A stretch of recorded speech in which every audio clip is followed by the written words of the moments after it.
오늘 우리에게 주신 하나님의 말씀은 이사야서 11장 1절에서 5절의 말씀입니다. 구약성서 981면입니다.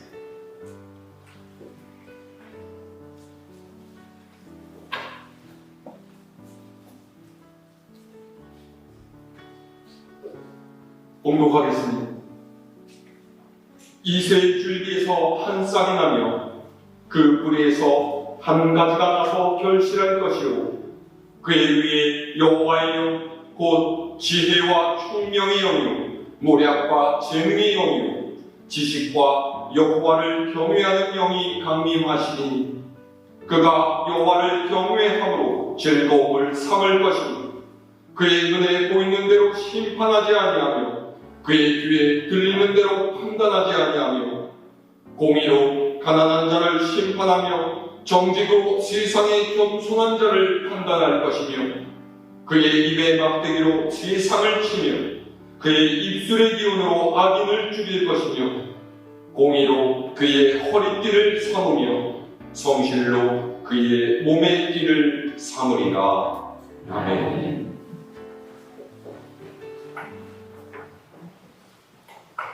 오늘은 성령 강림 주일입니다. 보라신 예수님께서는 하늘로 올라가시면서 장차 오실 보혜사 성령에 관해 제자들에게 말씀하셨죠. 너희는 예루살렘을 떠나지 말고 내 아버지께서 약속하신 것을 기다려. 요한은 물로 세례를 베풀었지만 너희는 성령으로 세례를 받을 것이다. 성령이 너희에게 임하시면 너희가 권능을 받고 예루살렘과 온 유대, 사마리아와 땅끝까지 이르러 내 증인이 될 것이다.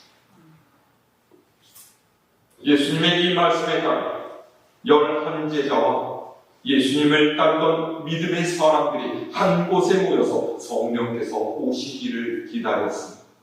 장소는 예수님과 제자들이 최후의 만찬을 나누었던 마가의 집, 지붕 아래 다락방입니다. 시간적으로는 예수님께서 돌아가셨던 6월절을 지난 오순절이 다가오고 있었습니다. 6월절은 여러분이 아시는 것처럼 애굽 내의 모든 장자가 죽는 재앙에서 이스라엘 민족이 건짐을 받고 결국은 출애굽하게 되었던 하나님의 역사를 기념하는 명절. 오순절은 미를 추수하고 그것을 거두게 하신 하나님께 감사하는 명절, 즉 우리가 오늘날 지키고 있는 맥추절을 말합니다. 본래는 77절이라는 이름이었죠. 6월절부터 일주일이 7번 지난 다음 날에 지켜서 77절이라고 해요. 6월절로부터 50일째 되는 날에 지켰기 때문에 오순절이라고도 부르는 거예요. 이 오순절은 초막절 그리고 6월절과 함께 유대인들의 3대 명절 가운데 하나입니다. 그래서 지방에 있거나 외국에 흩어져 있던 외국 유대인들도 율법을 따라서 예루살렘 성전에서 제사를 드리러 찾아오던 매우 큰 명절이었습니다. 그 시기 제자들을 포함해서 120명이 모여있던 마가의 다락방에 갑자기 하늘에서 세찬 바람이 부는 것 같은 소리가 들려오더니 그들이 앉아있던 온 지단 가득했습니다. 그리고 불길 같은 것이 나타나서 각 사람 머리 위에 임했고 그들은 이상한 힘에 이끌려서 방언을 하기 시작했습니다. 이 방언이란 것 무엇입니까? 전 세계 각국의 언어예요. 제자들이 말하는 것을 듣고서 예루살렘 사람들이 모여든 이들은 깜짝 놀랐습니다. 제자들이 하는 말이 자신들 고향, 각 나라의 언어였기 때문이죠. 메소포타미아, 이집트 말, 아라비아, 로마, 그리고 아시아에서 온 사람들도 알아들을 수 있는 그런 외국어들이었다라는 것. 생긴 것은 너무나 유대 사람인데 한 사람도 아니고 무려 100명이 넘는 이가 모여서 서로 다른 말을 하고 있으니 이게 얼마나 보기 드문 광경이었겠습니까? 사람들은 이게 도대체 무슨 일인가 하면서 신기해하기도 했고, 또 어떤 사람들은 저 사람들이 술에 취해서 제대로 말을 하지 못하고 있구나 빈정거리기도 했습니다. 우리가 잘 알고 있는 성령 강림에 대해 묘사하고 있는 사도행전 2장의 기록이죠. 어쨌든 중요한 것은 이 사건 이후로 제자들의 모습이 완전히 바뀌었다라는 것입니다. 이때 성령 강림을 체험한 120명 모두가 완전히 변화되었다라는 거예요. 그들은 십자가에 못 박혀 죽으셨던 예수님이 그리스도이시라는 누구도 흔들 수 없는 확신이 가득했습니다. 그 사실을 선포하지 않고서는 견딜 수 없는 사명감에 가득 차 있었습니다. 유대인들에게 잡혀갈까봐 문을 걸어 잠그고서 두려움에 떨었던 이들이 용감하게 밖으로 나왔습니다. 그리고 베드로가 외쳤죠. 이스라엘 온 집은 확실히 알지, 너희가 십자가에 못 박은 이 예수를 하나님이 주와 그리스도가 되게 하셨습니다. 더 나아가서 그들은 예수님의 이름으로 안진뱅이를 일으키고 귀신을 내쫓고 여러 가지 기적을 행하는 능력도 갖게 되었습니다. 이제 그들은 아무것도 두렵지 않았습니다. 대제사장들, 바리새인들, 로마의 군병도 두렵지 않았고 어떤 박해도 죽음조차도 두렵지 않았습니다. 그들은 가진 재산과 물건을 팔아서 교회에 내놓고 각자에게 필요한 만큼 서로 나누어 주면서 공동생활을 시작했습니다. 한 마음이 되어서 열심히 모여서 함께 음식을 먹고 하나님을 예배하며 그분을 찬양합니다. 이렇게 해서 초대교회, 처음 교회가 시작되었던 것입니다. 이것이 사도행전에서 볼 수 있는 성령 강림, 그리고 그로 인해서 교회가 탄생하게 된 대략적인 기록입니다. 예수님의 말씀에 의하면 성령의 오심은 이미 하나님께서 약속하신 일이었습니다. 그리고 예수님의 말씀처럼 하나님께서는 그들에게 약속대로 성령을 보내주셨죠. 그런데 문제는 성령이 오시면 언제나 초대교회의 이 모습처럼 그렇게 오시느냐라고 하는 거예요. 성령을 받으면 누구나 지휘자들처럼 그렇게 방언을 하고 그렇게 기적을 행하고 그렇게 귀신을 쫓아낼 수 있느냐라고 하는 것입니다. 외국어를 잘하지 못하는 누구일지라도 갑자기 유창한 외국어를 구사하게 되고 병을 고치는 신유의 은사를 갖게 되느냐라고 하는 것입니다. 그래야 꼭 성령을 받았다라는 증거가 되고 그것이 초대교회의 신앙을 이어가는 것이겠느냐라고 하는 것입니다. 보통 한국 교회 그리고 교인들은 이제껏 그런 생각들을 많이 해왔습니다.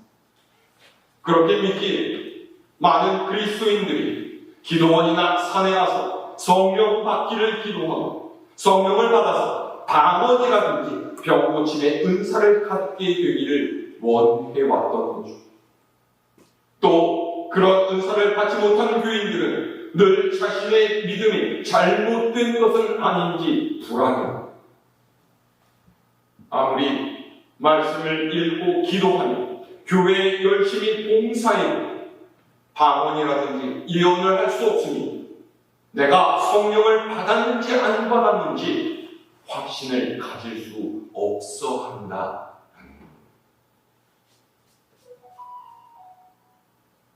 여러분, 성령을 받으셨습니까? 받으셨어요? 네. 잘 모르겠습니까? 받으셨는지 안 받으셨는지?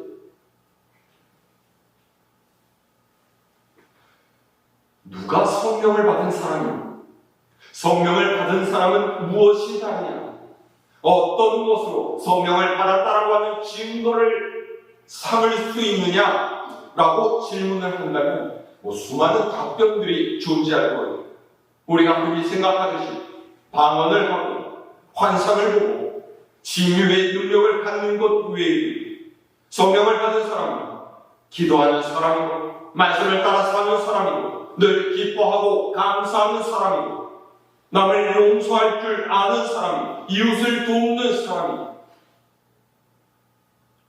성령을 받은 사람은 성령의 9가지 열매를 삶에서 드러내는 사람이고 열정을 가지고 전도하는 사람이고 세상을 쫓지 않고 경건한 생활을 하는 사람이고 이런 모든 답변 다 맞는 이야기입니다.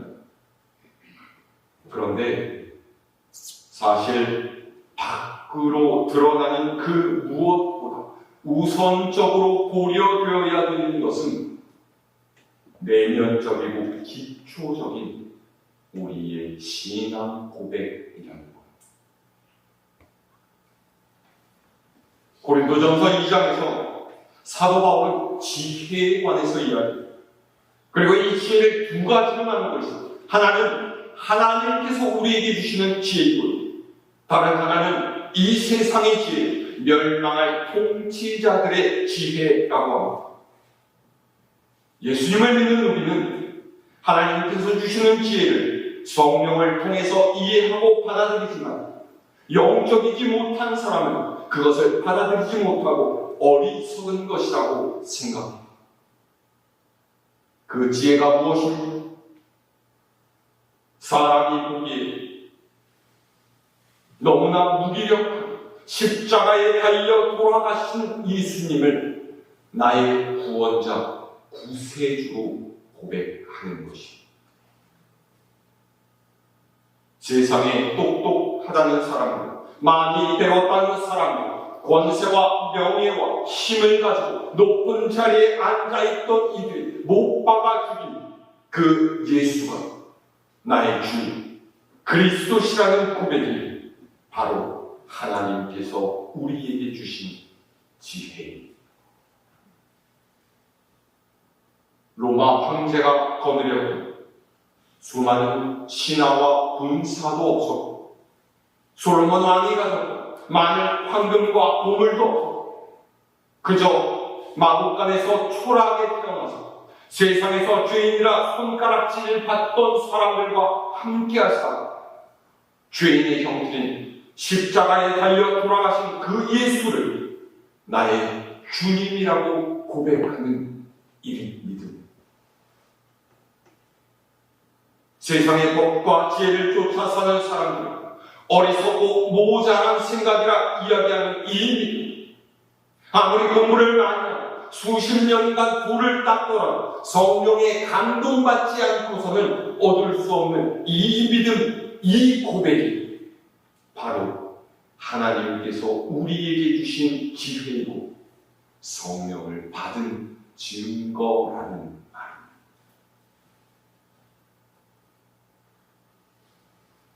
오늘 우리가 읽은 이사야서에서 성령을 일러서 여호와를 경외하는 영이라고 했습니다. 자, 오늘 1절에서 3절 말씀이 공동 번역의 표현으로 읽으면 이렇게 되어 있습니다. 이슬이 그루터기에서 햇순이 나오고 그 뿌리에서 새싹이 돋아나고 야훼의 영이 그 위에 내리는 지혜와 슬기를 주는 영, 경륜과 용기를 주는 영, 야훼를 알게 하고 그를 두려워하게 하는 영이 내린다. 그는 야훼를 두려워하는 것으로 기쁨을 삼아 겉만 보고 재판하지 아니하고 말만 듣고 시비를 가리지 아니하리라. 이 말씀은 예수 그리스도의 오심을 예언하는 것입니다.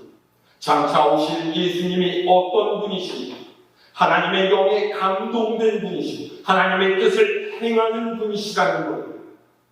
여기서 여호와의 성령의 역할을 잘 살펴보십시오. 성령은 지혜와 슬기를 주고 경륜과 용기를 줄 뿐만 아니라 무엇보다도 여호와 하나님을 알게 하고 그를 경외하게 하는 영이다. 그래서 예수님처럼 하나님을 섬기며 그분의 뜻을 행하는 사람은 하나님을 두려워하고 섬기는 것을 기쁨으로 삼는다. 사물의 외면이며 사람의 말에 현혹되지 않고 본질을 꿰뚫어보는 일하는 것이죠. 그가 바로 성령의 감동을 받고 하나님의 자녀로 살아가는 사람. 이렇게 볼 때 성령을 받았다라는 증거가 어떤 것인지 명확하게 드러나지 않습니다. 그것은 바로 하나님께서 원하시고 바라시는 것을 행하며 살아가는 것입니다. 세상의 힘과 권세가 하나님을 두려워하고 정직과 공평 가운데 진실을 추구하는 것이 성령을 받은 사람의 모습입니다. 그런데 우리는 여전히 눈에 보이는 그 어떤 현상만을 쫓아서 성령을 판단하는 경우가 너무나 많습니다. 제가 목포 교회에서 사역을 할 때 중고등부 교육을 같이 담당했습니다. 어느 해 여름에 한 기독교 단체에서 주관하는 여름 캠프에 참가한 적이 있어요. 꽤 유명하고 잘 알려진 캠프라서 참여하는 사람만 해도 한 기수당 3,000명 정도 되는 굉장히 큰 행사였고요. 강사로 초빙돼 오시는 목사님, 연예인들도 이름만 대면 그 사람 이렇게 알 정도로 지명도 있는 분들이 어느 날 어느덧 2박 3일의 일정이 끝나가는 마지막 날 저녁이자 그 캠프의 클라이맥스라고 할 수 있는 저녁 집회 시간이 되었어요. 근데 저녁 집회를 인도하는 강사 목사님께서 단에 딱 올라오시자마자 앞에 앉아있는 학생들에게 그러시더라고요. 자, 지금 이 시간이 마지막이니까 너희 모두 성령 받기를 목숨 걸고서 기도해요. 오늘 이 시간에 방언받지 못하면 한 사람도 이 강당에서 못 나가.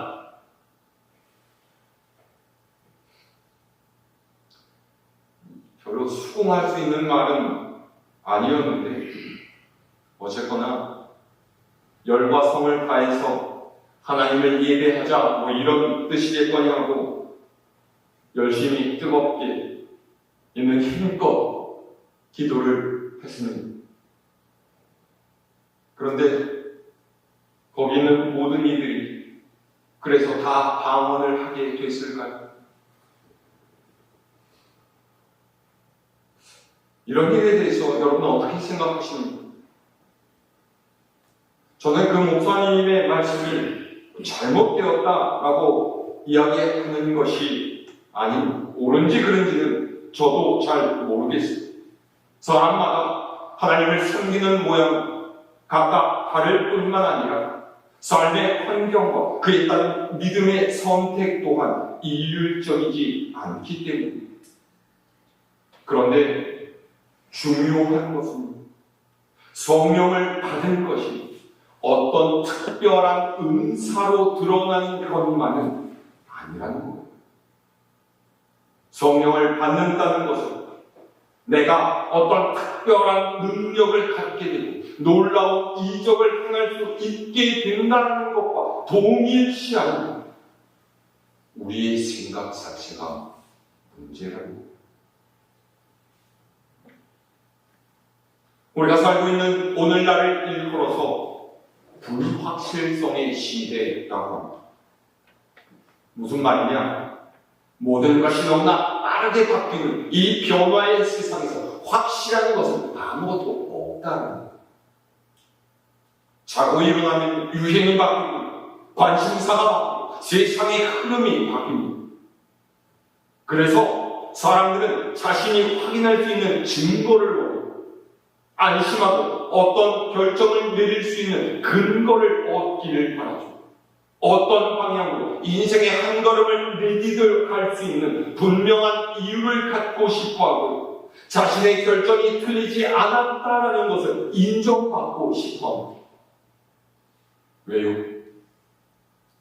그만큼 이 세상이 불안하고 늘 변화하기 때문이죠. 그래서 믿음 생활하는 이들 이런 강박관념을 가지고 있습니다. 내 믿음, 내 신앙 생활에서 어떤 모범 답안과 같은 확실한 것이 있기를 바라고 그것을 확인하고 또 확인해서 안심하고자 하는 그런 마음이 있다는 거예요. 그런데 여러분, 우리의 믿음은 다수의 흐름이나 유행을 쫓아가는 것이 아닙니다. 우리의 믿음은 세상에 좌지우지되는 것이 아닌 믿음은 전적으로 하나님과 나와의 일대일적인 관계입니다. 믿음 생활하는 데는 공정된 증거가 필요하겠습니다. 다른 사람을 납득시킬 만한 이유가 필요하겠습니다. 성경에 이와 비슷한 일이 있어요. 마태복음 12장을 보면 서기관과 바리새인들이 예수님께 나와서 요구합니다. 선생님, 우리에게 당신의 메시아라고 하는 표적을 좀 보여주십시오. 이들이 예수님께 요구하는 표적이 무엇입니까? 12장 첫 부분을 보면 예수님께서 귀신 들린 사람을 고쳐주시는 일이 나옵니다.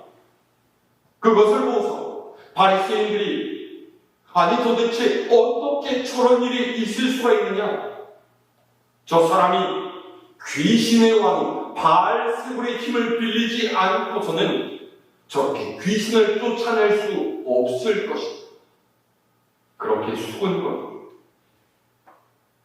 이들의 생각을 아신 예수님께서 바리새인들을 꾸짖으시고 혼내셨습니다. 그러자 그들이 예수님께 나와서 요구했죠.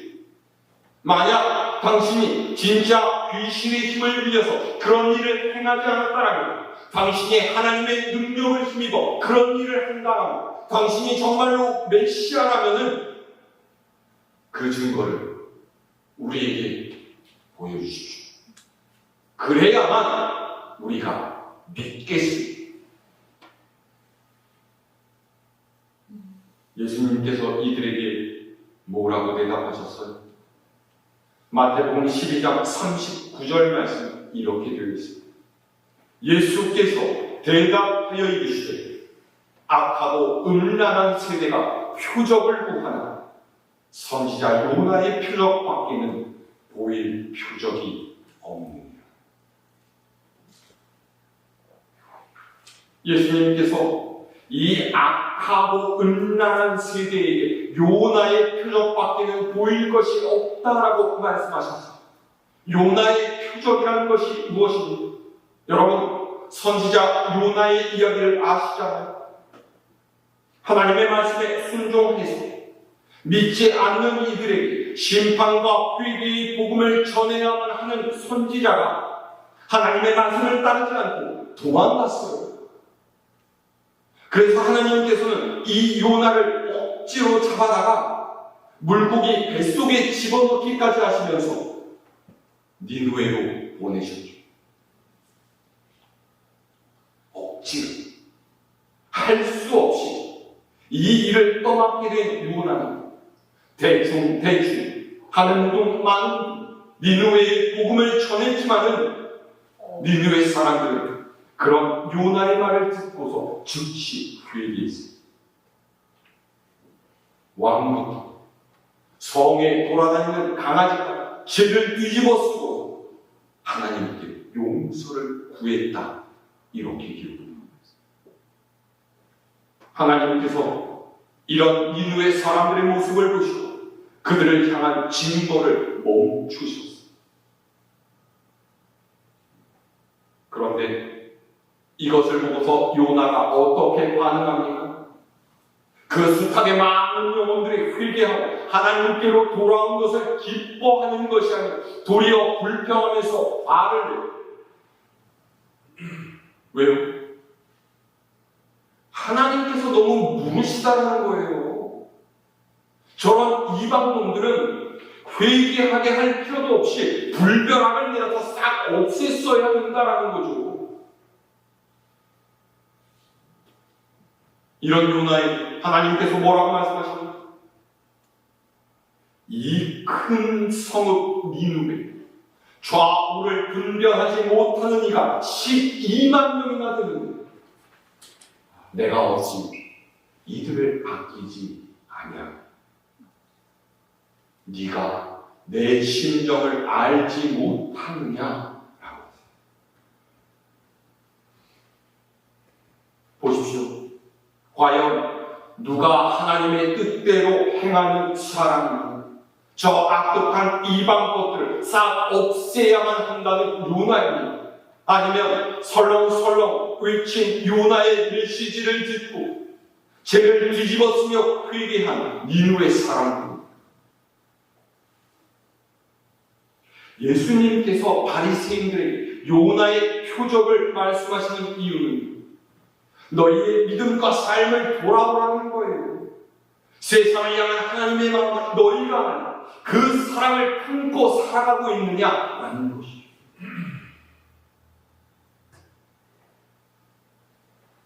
이 말씀, 이때 서기관과 바리새인뿐만 아니라 오늘을 사는 우리에게 던지시는 예수님의 물으심이 아니겠습니까? 하나님께서는 우리에게 요나의 표적보다 더 큰 표적을 주셨습니다.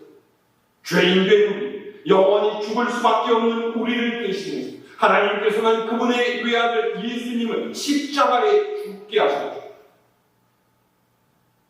그 하나님의 마음을 알고 예수님을 나의 구주로 고백하고 우리를 향하신 하나님의 놀라운 사랑에 감사하는 삶을 살아가는 것이 방언을 하고 예언을 하고 신유의 능력을 가지고 병을 고치는 것보다 더 본질적이고 중요한 성령의 감동으로 이루어지는 역사라는 것을 우리는 알아야 합니다. 사도 바울은 고린도 교회에 보낸 편지에서 이렇게 이야기를 하고 있습니다. 고린도전서 12장 3절 말씀 이렇게 되어 있습니다. 그러므로 내가 너희에게 알노니 하나님의 영으로 말하는 자는 누구든지 예수를 저주할 자라 하지 아니하고 또 성령으로 아니하고는 누구든지 예수를 주시라 할 수 없느니라.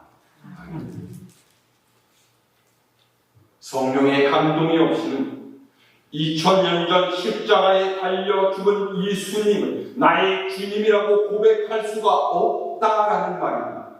예수님을 그리스도로 고백하고 하나님의 뜻을 따라서 순종하면서 살아가려고 몸부림치는 사람은 이미 성령을 받은 사람이라는 것입니다. 성령을 받지 않고서는 하나님을 알 수도 하나님을 경외할 수도 없기 때문에, 성령을 받지 않고서는 이 세상의 유혹과 시험을 이겨낼 수도, 역경과 고난 속에서 하나님의 뜻을 바라보면서 살아갈 수 없기 때문에 이것이 중요해요. 또 방언하지 않아도 괜찮습니다. 어떤 뜨거운 체험을 하지 않아도, 신유의 능력을 갖거나 환상을 볼 수 없어도 괜찮습니다. 그러나 진실로 예수님을 나의 구주, 나의 구세주로 고백할 수 있어요. 그 고백이 성령의 감동으로 이루어지는 것입니다. 성령에 감동되어 사는 사람, 그의 삶에서 하나님의 영광을 드러내고 끊임없이 하나님의 뜻을 따라 살기 위해서 몸부림치는 사람, 하나님을 두려워 예배하기를 기뻐하고 늘 기도의 자리를 지켜 하나님께 간구하고 그가 살아가는 일상을 주님의 마음으로 실천하며 사는 사람. 그래서 세상이 저 사람은 하나님을 믿는 사람, 하나님을 믿는 사람, 저렇게 살아가는 사람이다, 그렇게 그를 통해서 하나님의 영광이 드러나는 삶을 살아가야 한다.